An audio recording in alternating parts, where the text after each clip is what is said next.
આગામી લોકસભાની ચૂંટણીને લઈને ઇન્ડિયા ન્યૂઝ ગુજરાતની ટીમે રાજકોટના પડધરીમાં આવેલા હળમતિયા ગામના મતદારોનો મિજાજ જાણવાનો પ્રયત્ન કર્યો. ચાલો જોઈએ આગામી ચૂંટણીને લઈને કેવા છે ગામના જનતાનો અભિપ્રાયો અને શું છે તેમનો મિજાજ. નમસ્કાર, ઇન્ડિયા ન્યૂઝ ગુજરાતમાં આપનું સ્વાગત છે. ચૂંટણીનો માહોલ જામ્યો છે અને આપણે આવ્યા છીએ રાજકોટના હળમતિયા ગામની અંદર. હળમતિયા ગામ પડધરી તાલુકાનું ગામ છે ને અહીંથી જ ઊભો થયો હતો પાક વીમાનો મુદ્દો, જે ધીરે ધીરે વધીને આખા સૌરાષ્ટ્રની અંદર, આખા ગુજરાતની અંદર ફેલાયો હતો. હળમતિયા ગામના લોકોના શું પ્રશ્નો છે, હળમતિયા ગામના લોકો શું ઈચ્છે છે, આ ચૂંટણીની અંદર કેવો પ્રતિનિધિ જોઈએ છે તેમને લોકસભામાં, આવો તેમની સાથે જ વાત કરીએ. ઇન્ડિયા ન્યૂઝમાં સ્વાગત છે આપનું. શું કહેશો, 5 વર્ષમાં વિકાસ થયો છે કે કેમ, અને તમારો પ્રતિનિધિ કેવો હોવો જોઈએ? મારું નામ છે મહિપાલસિંહ જાડેજા. અમારો પ્રતિનિધિ એવો હોવો જોઈએ કે ખેડૂતોને બધાને સાથે રાખીને હાલે એવો. કેમ કે ગામડાનો જે વિકાસ કહે છે સરકાર થયો છે, પણ સરકાર કદાચ એને ચોપડેથી વિકાસ થતો હોય, ગામડા સુધી વિકાસ પહોંચ્યો નથી.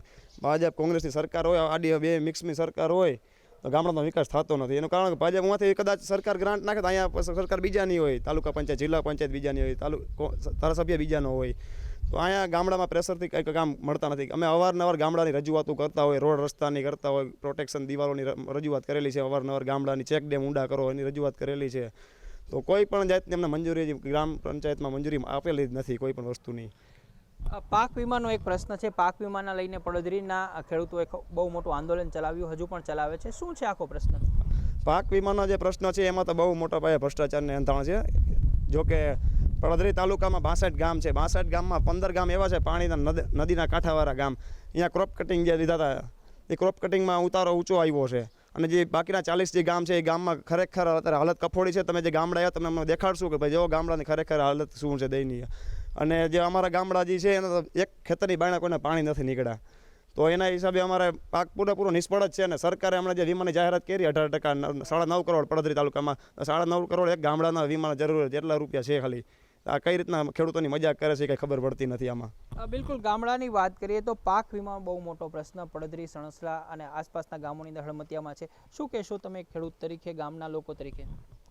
ગામના લોકો તરીકે અને ખેડૂત તરીકે હું એટલું કહી શકું કે કોઈ પણ પ્રતિનિધિ હોય, કોઈ પણ પક્ષનો હોય, એક તો યુવા હોવો જોઈએ અને યુવા સાથે રહેતો હોવો જોઈએ. અને અભ્યાસ, મારું તો એવું કહેવું છે કે તમે આજે આવ્યા છો તો આપના માધ્યમથી સરકારશ્રી સુધી અને ચૂંટણી કમિશનર સુધી એવા સમાચાર પહોંચે કે સાંસદની ચૂંટણીમાં ગ્રેજ્યુએશન ફરજિયાત કરે કે જેવી અન્ય ભરતીમાં છે એવી રીતે. તો સાચા વાણી, સાચા યોગ્ય જવાબ અને એકદમ ગામડા સુધી બધાને, કોઈ પણ યુવાન હોય તો એ ગામડા સુધી પહોંચી શકે. અને અભ્યાસ કરતો વ્યક્તિ છે તો એને ખબર છે કે ક્યાં શું પ્રોબ્લેમ છે. બાકી તો બધા સાંસદો, ધારાસભ્યો હોય છે, શહેરી વિસ્તારમાં રહેતા હોય છે, હકીકતમાં ગામડાની એને કોઈ ખબર હોતી નથી. એકવાર ચૂંટાઈ જાય છે ત્યારે પણ નથી આવતા, અને 5 વર્ષમાં ક્યારે પણ નથી આવતા. આજે અમારા જ ગામની વાત કરી તો અમારે કોઈ સાંસદની પણ એક ગ્રાન્ટ નથી આવી 5 વર્ષમાં, અને અત્યારે ધારાસભાની પણ એક પણ ગ્રાન્ટ નથી આવી. તો અમારા ગામનો એકદમ અત્યારે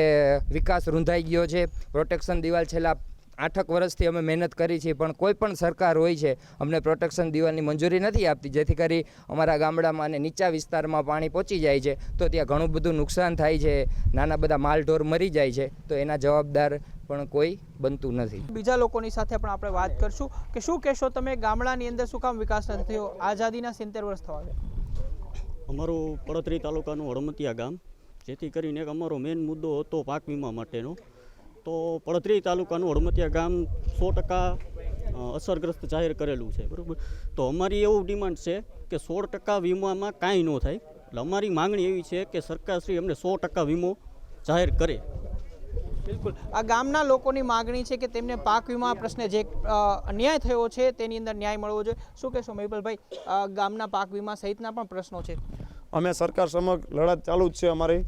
અમે કે પાક વીમો અમારા તાલુકામાં જે પડધરી તાલુકા જે અન્યાય કરવામાં આવેલ છે એની સામે સરકાર કંઈક વીમા કંપનીઓ સામે પગલાં ઉઠાવે, અને જે તે સમયે ક્રોપ કટિંગને જે થયા છે એમાં સરકાર એની વીમા કંપનીઓ પ્રેશર લાવે, જેથી કરીને વીમા કંપનીઓ જે 600 કરોડના જે આપણે પ્રીમિયમ જે ચૂકવાઈ ગયેલા છે એની સામે 300 કરોડ ગામડામાં મળેલા છે, રાજકોટ જિલ્લાને મળેલા છે. તો 300 કરોડના વ્હાઇટ કૌભાંડ છે આમાં, જેથી કરી સરકાર અમે એક્શન લે, જેથી ખેડૂતને વીમો મળી શકે. અને વીમામાં એવું છે કે આંકડા ઊંચા આવ્યા છે એટલે, અને પડધરી તાલુકામાં એવું કહે છે બીજું કે તમારા એ વિસ્તારમાં અછત નથી, અછત કરી છે તો જો બિયારણના ખાતરના પૈસા આપેલા છે, ઘાસચારો વડોદરા તાલુકામાં ચાલુ છે, તો એ મોટો પ્રૂફ છે કે ખરેખર જો ઘાસચારો જો દેવો પડતો હોય, બિયારણના પૈસા દેવા પડતા તો વીમો પણ દેવો પડે. તો વીમા કંપનીઓના નાટક છે બધા બંધ કરાવે સરકાર અને યોગ્ય પગલાં લે, અન્યથા ખેડૂતો પછી આગળના કયા માર્ગે જાય તો ખેડૂતોને જોવાનું છે. બિલકુલ, આપણે બીજા લોકોની સાથે પણ વાત કરશું. ગામના લોકો છે તેના મનની અંદર અનેક પ્રકારના પ્રશ્નો છે. શું કહેશો, ગામડાની અંદર ઉદ્યોગો હજુ સુધી આવ્યા નથી, તમે ગામડાની અંદર રહ્યો છો, કોઈ ઉદ્યોગ આવ્યો છે 5 વર્ષમાં? જે કોંગ્રેસ અત્યાર સુધી ઘરે ઘરે જઈ અને પૂછતી હતી તમારું મકાન કેવું છે, પડી ગયેલું છે, નરિયા છે, સ્વાગ થાય છે, તો એ બધું પૂછવા આવતા હતા. અત્યારે 30 વર્ષની અંદર ભાજપ કોઈ પણ સરકાર હોય, મજૂર કે ખેડૂત આગળ પ્રૂફ જઈને કોઈ માંગતું નથી કે તમે શું કરો છો. પહેલાં તો ખેતીમાં જતા ને તો ભાઈ પાક કેવો થયો છે એ ત્યાં જઈને ખેતી વિકાસવાળા રૂબરૂપ જઈ અને તપાસ કરી અને પછી વીમો આપતા હતા. અત્યારે તો વીમો મળે એમ છે છતાં કોઈ ખેડૂતને વીમો આપવા તૈયાર નથી.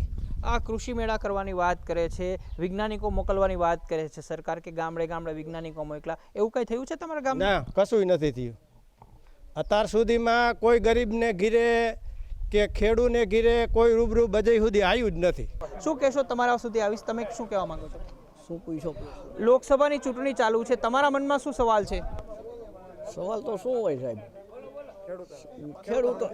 ખેડૂતોને પોષણ ભાવ મળી જાય, ખેડૂતને પાણી મળી જાય, પછી બીજું કંઈ જોઈએ જ નહીં ને. ગામડાની અંદર વિકાસ નથી થયો એવું કહે છે, તમે શું માનો છો, વિકાસ થયો છે?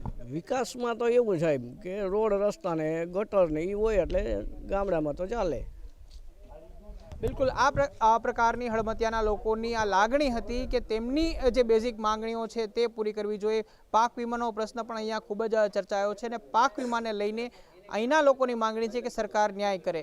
ઇન્ડિયા ન્યૂઝની ચોપાલને આપણે અહીંયા જ વિરામ આપશું. ફરી એક નવા મુદ્દા સાથે ચૂંટણીની ચોપાલને આગળ વધારશું. મયુર સોની, ઇન્ડિયા ન્યૂઝ, હળમતિયા ગામ, રાજકોટ.